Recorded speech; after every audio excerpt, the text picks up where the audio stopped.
7 abandoned puppies are looking for a new home in Norfolk. The tiny Jack Russell Terriers are just 7 weeks old and are hoping to find owners with some experience of caring for terriers. Staff say they're working round the clock looking after them.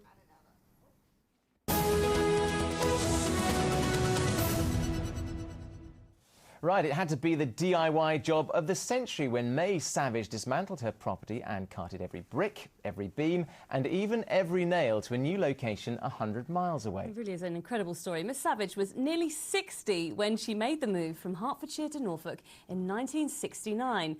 She sadly died before the job was done, but she made sure that the house would be finished in a legacy that turned out to be both a blessing and a curse. Natalie Gray has the remarkable story. When the council told May Savidge that her home in Ware in Hertfordshire would be demolished to make way for a bypass, she had other ideas. She decided to move it, every bit of it, 100 miles away to Wells next the sea in Norfolk. As she removed the plaster, she realised to her delight that it was a medieval hall house dating from 1450. And so, single-handedly, she lovingly rebuilt her house from scratch, in a place she'd remembered fondly from childhood holidays. Here she is in 1977, age 66, talking about this dynamic DIY job. Now, you've been working on the project, what, nearly 7 years now? Nearly, yes. Are you ever going to get it finished? Oh, yes, good. How are you managing by yourself to get all the bits back in the right places? Oh, they're going back all right. You can see them. Where they fit in. In fact, you can even find the same nail holes when you put those bits up. It's really extraordinary how well they fit. In 1993, after 18 years of work, the house was far from finished. As May Savidge lay dying, her nephew's wife, Christine Adams, made a promise that they'd continue her hard work.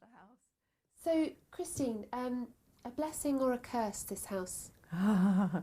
Well, it's a bit of both, really. I mean, to start with, it was an absolute curse. I mean, I had my own lovely life in a little thatched cottage, and I thought I'd planned everything forever. But in fact, when my husband left, it became, although I didn't know it at the time, a real blessing because I ploughed my life into it. And she says Auntie May would turn in her grave if she could see her handiwork. Well, there are plenty of beams that are in the wrong place, but this one is obvious. It should be in the bedroom. It's got B1 on it, on one end, and it's beam 10.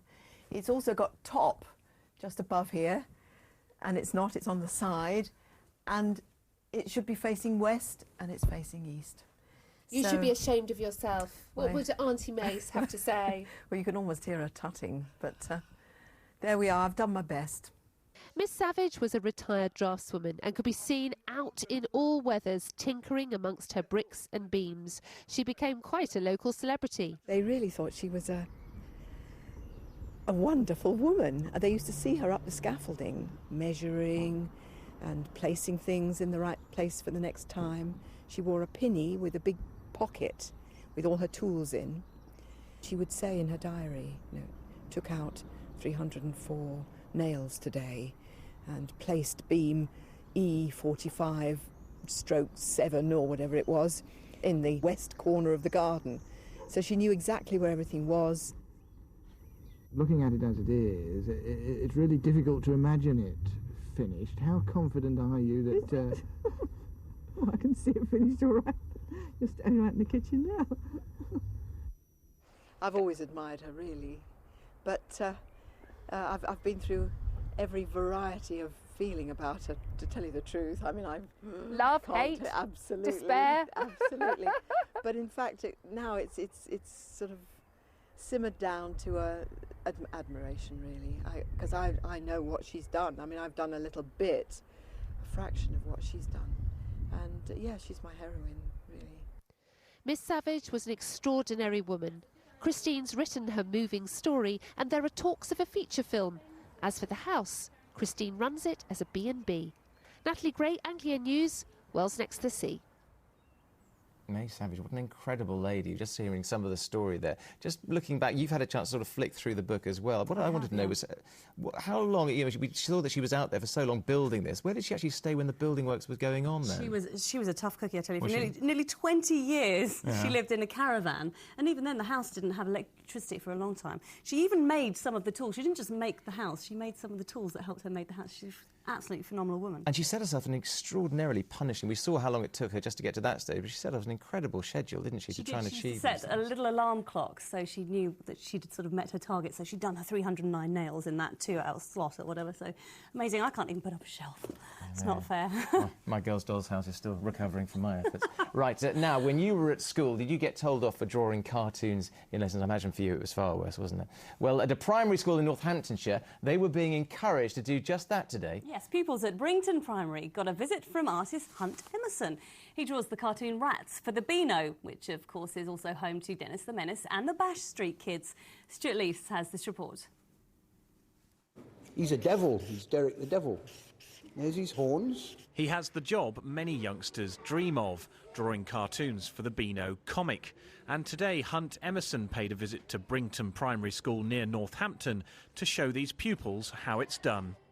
I try to get them to feel less constrained about doing drawings, get them to relax and to realise that they don't have to be what they think of as great artists to do cartoons. Hunt draws this cartoon, The Rats, for the Beano each week. But today he was also taking suggestions from his audience, like this one, John the Evil Robber.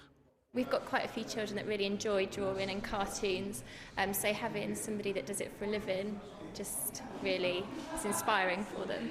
And even those children who are of lower ability that don't like drawing in lessons sort of have been able to join in and really enjoyed.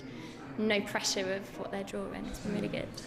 I think it's cool because, well, he's from the Beano and it's a once-in-a-lifetime experience. Because I like drawing cartoons, I like that we could use our imagination to draw what we like and how we like to draw it. So I thought we'll just be sitting down on the floor watching him do great drawings, but it's been really good fun. We got to do loads of our own drawings and make our own characters. I think it was really fun because we got to do loads of drawings of cartoons and we got to make up our own cartoons. And how Hunt draws them is really clever. With all the pupils inventing their own comic characters, I couldn't resist having a go myself, and I came up with one that I've called Newsboy. Stuart Leith's Anglia News, Little Brington, near Northampton. Well, that was Stuart's effort. Yes, and what about your? Because you're a mass doodle. Let's see what. Let's just searching around here. Oh yes, look at this. Look at that. This is my doodle. This is what we call. Always doodling. This is what we call News Elephant Bottom, I think. It's not quite Hunt Emerson, is it? No, it's not bad. More of a disaster. Let's move on, shall we? Yeah, very quickly. Yeah, weather. Now, Rachel told me that on Friday that the weather would be hot for Saturday for my cricket. She was right on that. She got the result wrong. We lost, unfortunately. Let's see if she's right for this week.